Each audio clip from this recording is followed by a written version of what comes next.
Assalamualaikum warahmatullahi wabarakatuh. Alhamdulillah, alhamdulillahirabbil alamin. Wassalatu wassalamu asrafil anbiya'i wal mursalin.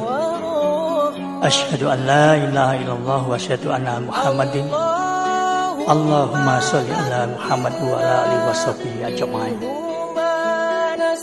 Teman tunanetra muslim di mana saja berada, saya akan memberikan bimbingan baca Quran Braille bagi teman tunanetra muslim yang belum bisa baca Quran Braille. Quran Braille, Quran yang ditulis dengan huruf Braille. Sistem penulisan dan membacanya berbeda dengan Quran yang lain. Quran Braille diterbitkan sejak tahun 1950-an di Yordan dan dikembangkan di Indonesia sejak 1960-an. Maka teman tunanetra muslim, mari kita ikuti bimbingan baca Quran ini.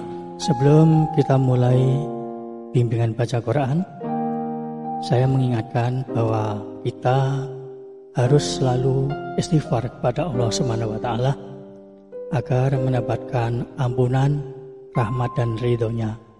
Dan kita harus selalu bersolawat kepada Rasulullah SAW agar menjadi umatnya yang disayang. Bimbingan selanjutnya yaitu tentang idgham bigunah dan idgham bila gunah.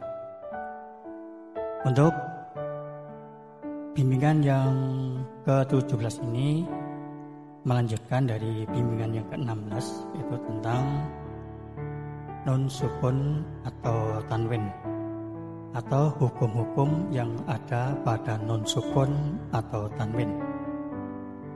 Untuk nun sukun atau tanwin pada bimbingan 16 adalah tentang idghar halqi.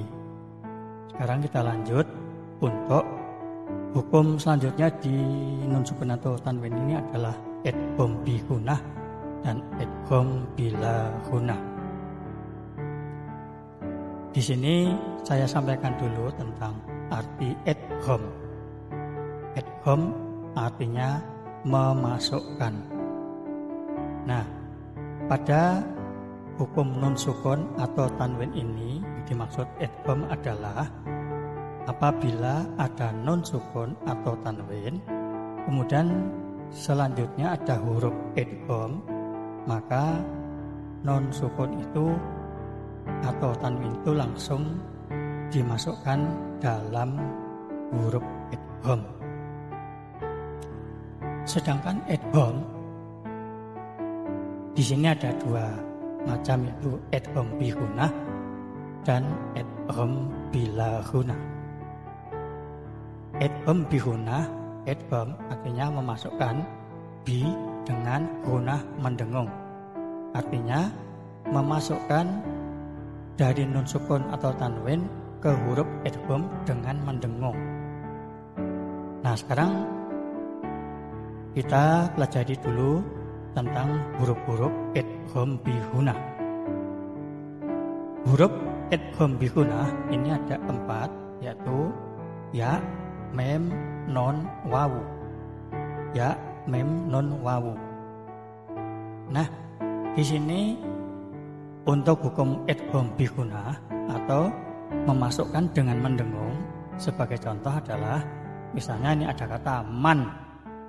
Man tulisannya adalah mem fathah nun sukun. Kemudian setelah itu di selanjutnya atau di depannya dengan spasi tapi ada yaqulu, yaqulu. Maka membacanya dengan mendengung atau berdengung, yaitu dengan ucapan mayyaqulu, mayyaqulu. Nah, kemudian untuk selanjutnya yaitu nun sukun bertemu dengan mem. Misalnya min manua membaca jadi mim manua, mim manua, mim ini kan mendengung. Jadi harus suaranya mendengung. Mim manu'a. Walaupun tulisannya min manu'a. Kemudian untuk selanjutnya nun sukun bertemu dengan nun. Nah ini walaupun hurufnya sama, tapi dalam hukum idgham bihunah harus membacanya mendengung juga, atau sama dengan ucapan tasdid. Misalnya min nafaro menjadi min nafaro. Jadi nonnya double, nonnya dibaca dua, min nafaro, bukan min nafaro. Kalau itu kan biasa, karena ini sudah menjadi hukum, menjadi min nafaro. Kemudian yang selanjutnya atau huruf yang keempat, huruf idgham bihunah adalah wawu. Nah, di sini nanti cara membacanya juga harus mendengung atau ucapannya harus jelas dengungannya. Misalnya ada tulisan min, mem, kasroh, nun sukun, spasi atau huruf selanjutnya. Walidin membacanya miu walidin, miu. Nah, miu bukan miu ya, tapi miu. Jadi lidahnya menuju ke wawu. Miu walidin. Bukan miu, bukan. Kalau miu nanti ya. Miu walidin. Nah. Dan untuk dengungan ini sebetulnya sama dengan ucapan huruf yang bertasdid atau huruf yang double. Nah, di dalam Al-Quran Braille ini untuk huruf atau hukum idgham, entah itu nanti idgham bihunah maupun idgham bilahunah, itu setelah nun sukun atau tanwin, kemudian huruf setelahnya, nah ini sebelum hurufnya ini ada tanda tasdid, sehingga kita membacanya mudah sekali ya. Jadi kalau kita sudah tahu maksud tasdid adalah untuk tanda bahwa itu huruf dibaca double, gitu ya. Misalnya seperti Robbi itu kan tasdid. Nah ini karena nun sukun atau tanwin yang berhukum idgham itu sebelum huruf idgham dikasih tanda tasdid untuk Arab Braille atau Al-Quran Braille. Kemudian kita sekarang lanjut idgham yang kedua, yaitu idgham bilahunah. Nah ini jelas ya, idgham tadi memasukkan, artinya memasukkan huruf nun ke huruf idgham. Nah idgham bilahunah ini ada dua huruf saja, yaitu lam dan ro. Lam dan ro. Nah ini cara membacanya, nun juga langsung dihilangkan, tanwinnya juga dihilangkan, tapi masuk ke huruf idgham bilahunah, lam atau ro. Misalnya min laduna, membacanya mil laduna. Nah ini juga ada tasdidnya nanti ya. Kemudian min rabbihim,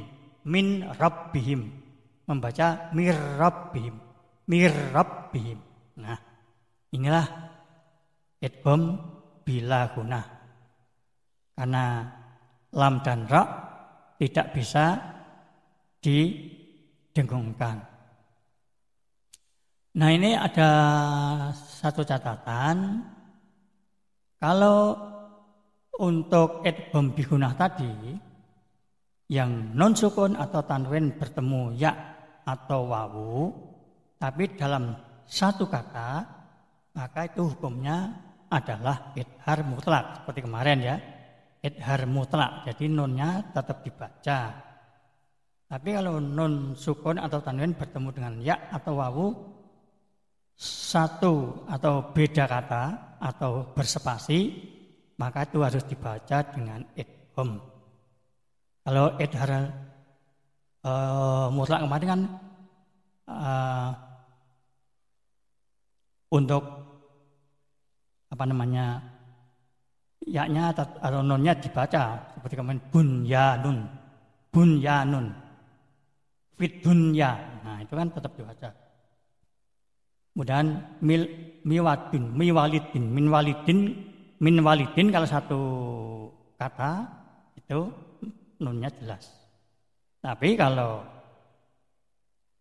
dua kata maka justru nunnya hilang.